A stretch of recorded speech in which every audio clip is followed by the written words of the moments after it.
1857 का विद्रोह भारतीय इतिहास का एक ऐसा अध्याय है जिसने अंग्रेजों की हुकूमत की नींव हिला दी। इसे भारत के पहले स्वतंत्रता संग्राम के रूप में भी जाना जाता है। आज की इस वीडियो में हम जानेंगे इस विद्रोह के कारण, प्रमुख नेता और इसके परिणाम। 1857 के विद्रोह के पीछे कई कारण थे। इन्हें 3 मुख्य भागों में बांटा जा सकता है: राजनीतिक, आर्थिक और धार्मिक। पहला, राजनीतिक कारण। अंग्रेजों की डॉक्ट्रिन ऑफ लैप्स नीति, जिसके तहत झांसी, सतारा और नागपुर जैसे राज्यों को हड़प लिया गया। बहादुर शाह जफर को दिल्ली से बाहर निकालकर अपमानित करना। दूसरा, आर्थिक कारण। किसानों पर भारी कर लगाना। स्थानीय उद्योग धंधों का विनाश, जिससे कारीगर बेरोजगार हो गए। तीसरा, सामाजिक और धार्मिक कारण। सती प्रथा और बाल विवाह पर प्रतिबंध जैसे सुधार, जिन्हें भारतीय परंपराओं में हस्तक्षेप माना गया।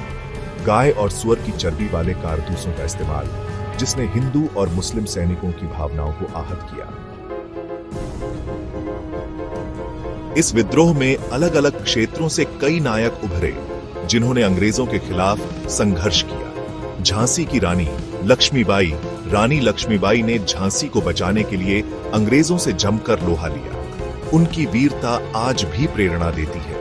नाना साहिब कानपुर में विद्रोह का नेतृत्व किया और अंग्रेजों को कई बार पराजित किया। तात्या टोपे ने गुरिल्ला युद्ध की रणनीति अपनाई और अंग्रेजों को कड़ी टक्कर दी।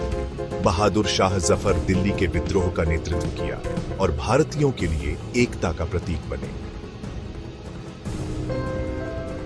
हालांकि यह विद्रोह असफल रहा, लेकिन इसके दूरगामी परिणाम हुए। पहला, ब्रिटिश हुकूमत का सुदृढ़ीकरण। ईस्ट इंडिया कंपनी का शासन समाप्त कर भारत सीधे ब्रिटिश क्राउन के अधीन कर दिया गया। दूसरा, भारतीय समाज में बदलाव। अंग्रेजों ने भारतीय समाज में सुधार के नाम पर अपने प्रभुत्व को और मजबूत किया। तीसरा, राष्ट्रीय चेतना का उदय। विद्रोह ने भारतीयों के मन में आजादी की नई उम्मीद जगाई, जो 1947 में भारत की स्वतंत्रता का आधार बना। 1857 का विद्रोह भले ही तत्कालीन परिस्थितियों में असफल रहा, लेकिन यह भारतीय स्वतंत्रता संग्राम का पहला मजबूत कदम था। यह विद्रोह हमें सिखाता है कि जब लोग एकजुट होते हैं तो बदलाव संभव है। 1857 के वीरों को हमारा नमन। अगर आपको यह वीडियो पसंद आई तो इसे लाइक करें, शेयर करें और हमारे चैनल को सब्सक्राइब करें।